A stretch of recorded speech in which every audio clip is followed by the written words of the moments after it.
Let's talk about Nashville. If you want to make it, so to speak, as a musician, as an artist, do you have to live in Nashville? Let's talk about the pros and the cons, whether you have to live there or not live there. My name is Philip Bowen. I'm a recording artist. I'm a session fiddle player. I'm a songwriter, and I am a full-time working musician. And so hopefully this will be helpful for you if you're thinking about making the move to Nashville, or if you're sitting there wherever you live and wondering if Nashville is right for you, or if you have to live and work in Nashville in order to make it in this business. I'm going to talk about some pros and cons of each and some stuff that's worked for me and just kind of the reality of my current situation, and hopefully that is helpful for you. And if you're new here, of course, welcome in. Feel free to jump in on the channel. We'd love to have you here. And if you've been here for a long time and you've been a part of this crazy journey, welcome back. So first off, let me just go ahead and get this out of the way. If you're not very established in music, if you're just kind of starting out and you're really wanting to make waves and get going, do you have to live in Nashville? Absolutely not. Absolutely not. I did not start in Nashville. You don't have to live there. But I will shoot you straight. A lot of hurdles that you're going to have to jump in so many ways are going to be a little bit lower for you and easier in some ways if you live in town. Just because Nashville is the music city for a reason. The opportunity is organic there, it's all the time there, and it's everywhere there. That's good and bad. The good of it is the frequency of the opportunity is everywhere, and you are close by, so that if you get those kind of last second calls, hey, I need a XYZ player, whether you play guitar, maybe you play fiddle, maybe the bass, maybe you're a singer, or maybe you're a writer and you're trying to get in as many co-writes as you can, that's a great place to live and work because they're happening all the time, every single day, and stuff always happens at the last minute, or there's a need last minute. And so if you're living there and you're present, it's so much easier to be available to just jump into those opportunities so that when opportunity knocks, you're ready to open the door. That being said, I did not start in Nashville. I'm not alone in that. Like I have a lot of friends in this industry who are doing it at a very high level that don't necessarily live in town, but are doing it well. Here's the deal. If you are going to be a full-time musician and you don't live in Nashville, there are just a few things you're going to have to commit to and be comfortable with having as part of your growth process. One, and at least for my story, this has been the case. One is you're going to have to commit to growing your brand, growing your audience, growing your artist's name and notoriety outside of your own backyard or geographical area. And this day and age, one of the easiest and best ways to do that is, of course, with your social media brand. The more that you can grow your listener base and fan base and audience outside of your own geographical area, the better, because you're going to have a built-in organic audience that can come with you to your shows. You can convert those people into listeners and folks that come with you on this journey. You have to commit to doing that. The people in your own backyard are not enough. If you want to make this your full-time, every single day, especially for me, I'm supporting a family. So for me, it was important for me to be able to get out of just the local area I'm in and have resonance outside of that area. The second part of that is you got to commit to, at least at some point when you gain traction, there's really no avoiding the music city. And I'm going to explain to you why you really shouldn't or wouldn't want to avoid it. I always have a great time when I'm in Nashville. The work I do there is important work. It's meaningful work. And for someone at my level, for example, I don't tour all year long, but I do tour, and I do a ton of session work and things like that. So I do lots of co-writing as well. Most of my co-writing is done in Nashville. Some of it I do remote. It's really rare. Some of it I do in other spots wherever I meet the other person at, but most of that stuff is done in Nashville.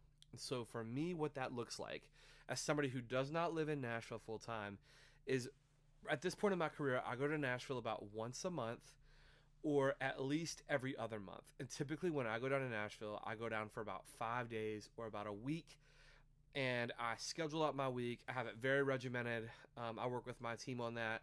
And so I don't want to be going down to town and sitting on my hands. I want every day to be meaningful and every day to have something that I'm doing that is meaningful to my business while I'm there. So for example, I was just in town for 5 days here recently. Day one, I had a podcast interview, I did a co-write, and I did a rehearsal. Day 2, I had another podcast interview, another co-write, and I did a content video with somebody who were releasing a song together. So we got some of our content videos knocked out of the way. I had 2 full days of recording in the studio. And at the end of one of those days, we had to get some photos done. So I had the photographer come in, shoot some pics in the studio, take some pics after the studio session. And on another one of those days, I had more co-writing at a publisher over at Big Yellow Dog, and had some other stuff going on, like a meeting with my agent over at CAA, those kind of things. And so I want every day to feel full. And the reality of it is, there are just things that I have to go to town for. And as you grow your career, as you grow in the business, it's good to have face time in Nashville. It may not make sense for you to go there once a month or once every other month at the beginning, but it's good to get down there, especially if you're in this kind of genre. If you're a player and you want to get down there and meet new people, which kind of leads me to my next point of all this. And I've said this before many times on this channel, which is, networking is your best friend. Whether you're independent, with like an indie label, whether you're completely self-represented, if you're just starting out, networking is always going to be your best friend. And that doesn't mean you're a fake person or that you're just taking advantage of every relationship. That just means you be who you are, and you just get in there and be yourself, and you network in. You're doing your networking. You're writing with people. You're getting to know people in each other's circles. You're taking advantage of every single relationship and conversation that you have to learn more. And when you talk to somebody who's maybe where you think that you might want to be, to ask questions and to let them know, like, hey, if you ever need me, I'm here. If you ever need me, I'm here. I'll come to you. If you ever need me, I'm here. And I've got so many opportunities like that where I will get a call from a relationship or a conversation I had maybe months in the past. And so that's why I do believe if you're not going to live in town, that's okay. It's absolutely possible. And it's not reality for all of us to just pack up on the first day and move to Nashville. It's just not reality. With the cost of living and rent and stuff like that, that's just life. But part of your plan should be finding out a way. How am I going to get there with some type of frequency, get down there, start getting to know people in town, getting my name out there, playing with who I can play with, hanging out with some of the people in the industry, asking questions, all those kind of things. So that's something that as you're trying to start and plan and budget for, that's one that you got to make time for. It's just the nature of the business. And the highs are high and the lows are low. All right. With music especially, the highs are high and the lows are low. There are so many times in this business where your income comes in like a windfall, and then you go through these like very cold seasons of like, wow, I don't know what I'm going to do. My royalties are a trickle, and I don't really have any session work going right now, and there's no gigs I'm playing, and I'm waiting on confirmations for this or that. And the big lesson there is, you've probably heard other people say this in the past about how you got to bring in your income in music a bunch of different ways, or diversify your gigs and diversify your income stream. I've heard that a million different ways, a million different times, and it's very good advice for a reason. You cannot be 100% reliant on just one path to make a really good living in this business.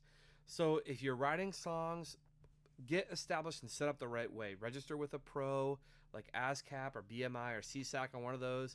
Start registering the songs that you write so that you're ready. If you release music, make sure you're going out and collecting all the royalties you can. Like do MLC, for example, in addition to your distributor, whether you do like STEM or DistroKid or Amuse or one of those. Make sure you're also doing your mechanical royalties through MLC. Making sure you're covering all your bases there so that every possible way it can come in. But that also means getting creative with the way that you do your gigs and bring in the income. So if you play an instrument, do not be afraid of session work. And don't feel like session work is just for the established artist you might know.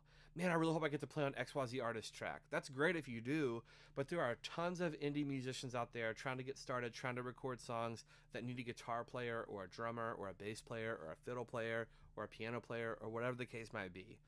Do not be afraid to practice, and get your skills up so that you can do session work. Session work is a great way to not only earn income, but also put those networking skills to the test, flex those networking muscles, and just really work those relationships. It's a beautiful thing when you get it going. It's a really, really, really nice way to build up your income stream. In addition to that, private events are your friend. And I know a lot of musicians that sometimes are very wary of those. They're not sure how to approach those. They're not sure what to book those for and how to rate those and all those kind of things in terms of like what you command in terms of a rate. Private events are your friend. You can typically travel in style if they're not local. They're another great chance for networking. Oftentimes, private events beget other private events, because of the people that are there and the relationships that you make. And they're a great way to shore up your income throughout the year. And private events for you can be anything from playing weddings, playing cocktail parties, playing corporate events, all those kind of things. And a private event could end up being anything from $500 to $5,000 to $10,000 and beyond that.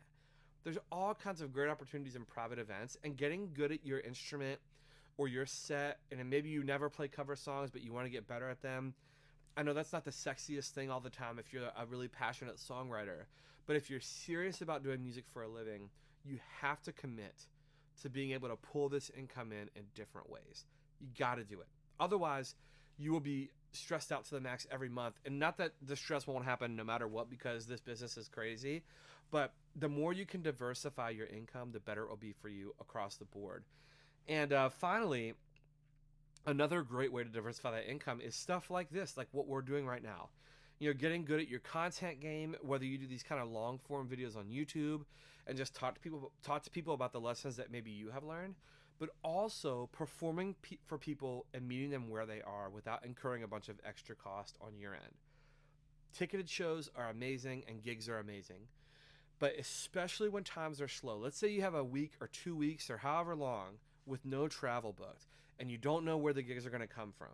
The good news is you probably have a smartphone. You probably have a microphone if you're a musician. Maybe you have like a little soundboard or a Focusrite where you can get your sound at a decent quality.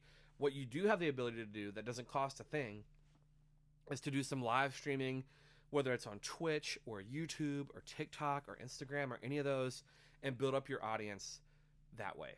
That can accomplish a lot of goals at once. It can grow your following. It can help you stay relevant and resonant to your fans and your followers that want to hear from you.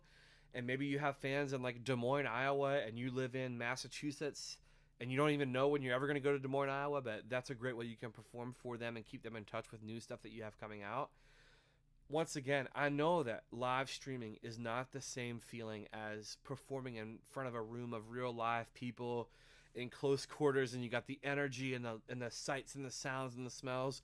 That's all wonderful when it happens, and that's great. Do as many of those as you can. But when that's not happening, do not be afraid to get great at your live streaming game, so that the whole point of all this is if you're looking to have this kind of freedom to just do music for a living, that's another great way to shore up your income. So that is just some quick tips that I've learned. And to come kind of back full circle to the initial point is, do you have to live physically in Nashville to make it as an artist? I don't live in Nashville. I'm there often, but I don't live in Nashville. So my answer to that is always no, you don't have to. Is it easier in some ways? Yeah, absolutely it is. But it's not reality or possible for everyone to live in Nashville. And there are plenty of musical artists and writers and everybody else that doesn't physically live in town that can still get it done in a big way. But with not living in Nashville, you have to be able to commit to, okay, that's just like a part of your life is going to be, there's going to be some more travel in my life. It's just part of that. It's going to happen. Now, I might have a nice payoff of that if I might have more balance in my life because I'm not in the industry every single day. I'm not around the industry every single day. Maybe that's good for you. Maybe you need to be able to have that space from it. But, there are obvious benefits to living in Nashville because you're living in the city where the music happens. But if that's not reality for you right now, or if you're like me and you were kind of starting over at music, like I went back into music at the age of 35, trying like one more time to make it happen. And with somebody with an established family and all these other things, it wasn't reality for me, especially in those first couple of years, to be like, all right, everybody, I'm going to uproot your whole life and move you to Nashville. Let's go. It just wasn't my reality, but I can travel. So that's what I started doing. And I'm there about once a month or once every other month, and that works for me. And I've been able to find a balance that works and enables me to have success and also keep my family stable and all those kind of things. So If you have specific questions that you want to ask, like obviously I'm very good about responding to comments. So drop the comments below. You can find me on social as well and DM or send comments that way. But I'm here to help. Like my goal for this channel is to be as transparent as I can be, and kind of like take some of the mystery out of this industry, because it's in totally can be a very intimidating, and there's like this like big shroud of mystery over the music industry sometimes, and it doesn't have to be like that, especially for us indie artists. It does not have to be like that all the time. And so I can give you my experiences that I've had and kind of share with you some of the things that I've learned, and hopefully it's helpful for you. So my best advice for you for today is just to keep going. I hope you enjoyed this video. Let me know what else you would like to talk about. I'm here, and I will talk to you very soon. Make sure you like and subscribe, and I'll talk to you guys later on. All right, see you guys. Be well, stay safe, stay healthy. See ya.